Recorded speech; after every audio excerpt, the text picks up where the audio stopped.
All right, Jaden Watson Fisher, you are first. Yeah, hi Kevin. What do you think is maybe the biggest factor you think will be in beating Carolina on Wednesday? Well, we're trying to figure that out now. I thought if we can talk about just the first game, I thought we gave up way too many transition basket as Carolina was really good in transition. And then I thought they really, offensive rebounds really hurt us. I just thought they got so many easy baskets, and then obviously they made some plays down the stretch. Next question, James Henderson. Hey, Kevin. In that first matchup, I thought Elliot Cadeau did a really good job setting the table for them as a playmaker. Just your thoughts on his game and how important is it trying to keep him in front and out of the paint in this matchup? James, he was really good. I know we're going to talk about him in the paint, but I think he had 5 threes in that game. And I thought his teammates did a great job of, finding him. I thought, Van Lubin and both Washington did a great job rolling to the rim. And then he made some corner shots on us and played really well. I thought he was really good in transition and I thought he played a really complete game against us where he scored in so many ways. Number one, we got to do a good job of getting back in transition. He's almost sometimes like a one-man show. But he was really good, and if we can figure out how to slow him down, round two would be better for us. Our next question is from Rob McLam. Yes, sir. You guys jumped Boston College pretty early. I know Jaden Taylor did really well. Was that a point of emphasis going into that game? And is that something that was how rewarding was that to see? Rob, it was very refreshing. We had outside of, I would say Louisville, maybe at Wake Forest. I didn't think our defense was good in those two places, home and away. But we got back to, defending and it kind of it looked a little normal. JT's playing really good defense on the ball. Did a great job early on for us, and Michael back to having 6 assists and everybody kind of scoring and playing the way they did. But I think we did a good job. We talked about going into the game. We had to establish ourselves on the defensive end, and we really did. I thought our guys were really locked in and did a great job. And, our defense has kept us in, during this streak, our defense has really helped us and kept us in a lot of games, and we just had to get back to defending. All right, our next question is from Corey Smith. Kevin, speaking of the defensive side of the basketball, Dennis Parker Jr., I asked you about him on Saturday, but got 20 plus minutes in this past game. Last time that you played against UNC, you got 18 minutes in that game and had 3 blocks. Just your thoughts on what he does on the defensive end to really help this team, especially with his size that he gives you. Dennis has been a guy who's always played really hard. We got him to play. He was playing with great energy.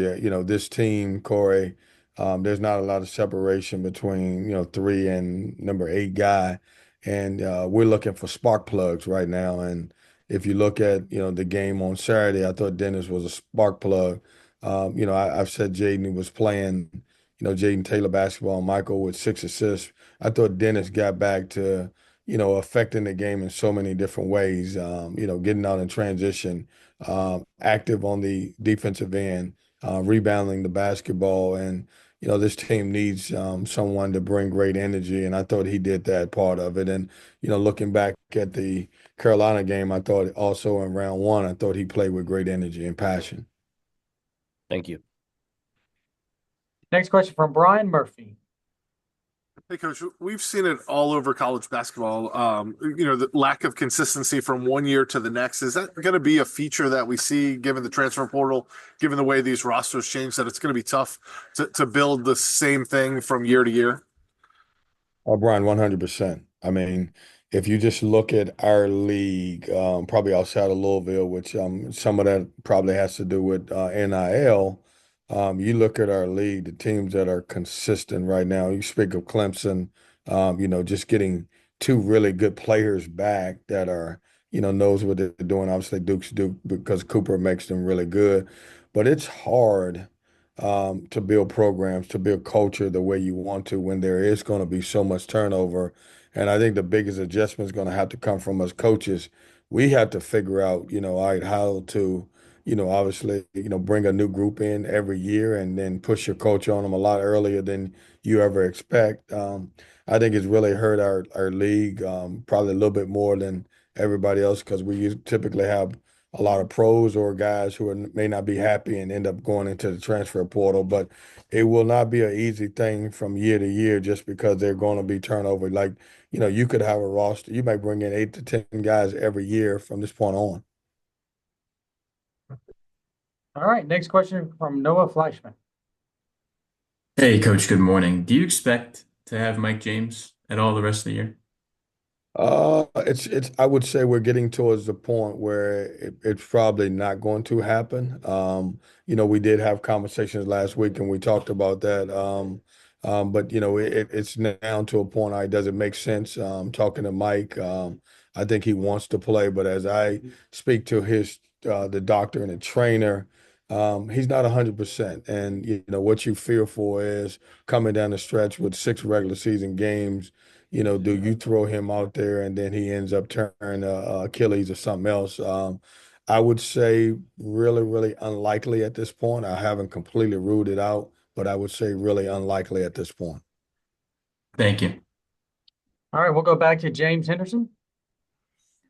Kevin, typically it seems like you guys have been able to cut it down to an 8 or 9 man rotation most years. This year, it feels like you're playing more guys. What do you think the reason is for that? I think James is not a lot of separation between 3 and 10. And what we've been able to, I think you guys, I've said this, James, for the entire season. Coming into this year, we don't have a superstar, and so we need everybody to play well. And so right now, we just, we're continuing to, who's playing well at the time. And that's why last year we got down to about 7 or 8 guys that we knew we were going to play. At this point with this group, we had to figure out, all right, like, who's playing well going into this game and who's ready to go. And that's probably why we're playing so many guys. Thanks, Kevin. Thank you, James. All right, we have time for a few more questions. Jaden, go ahead. Yeah, y'all have struggled to close games this season, but you were able to hold on Saturday, to pull off that win. How much confidence did it give the team to know that, hey, we actually can close these out? Yeah, it was good. It was refreshing. We've been on the losing end of a bunch of those games. The 3 games that stand out to me was, we were able to beat Florida State here in overtime. We were close the game, and same thing you could say about Notre Dame. This one's a little bit different because we had a little bit more of a cushion. But I thought that guys was locked in for 2 halves. May have been the best 2 halves that we played, especially on the defensive end. And so, Jaden, it was refreshing. We needed to. Our back was against the wall a little bit. We wanted to win a game here at home that we feel like we dropped a few where we were really close. But it was really good to. I was happy for our guys to be able to finish and have them to feel good about themselves, obviously going into the weekend. All right, we'll have time for one more question here. JC Zimball. Jaden Taylor seems to really relish playing RJ Davis. What is it like when they battle each other? And how does he basically make RJ earn every point he gets? RJ's good. And obviously, Jaden's a really good competitor. We just try to make it tough on him. I mean, RJ's good. He's a proven guy in our league. He's been really good for a long time. I feel like he's been here for a long, long time.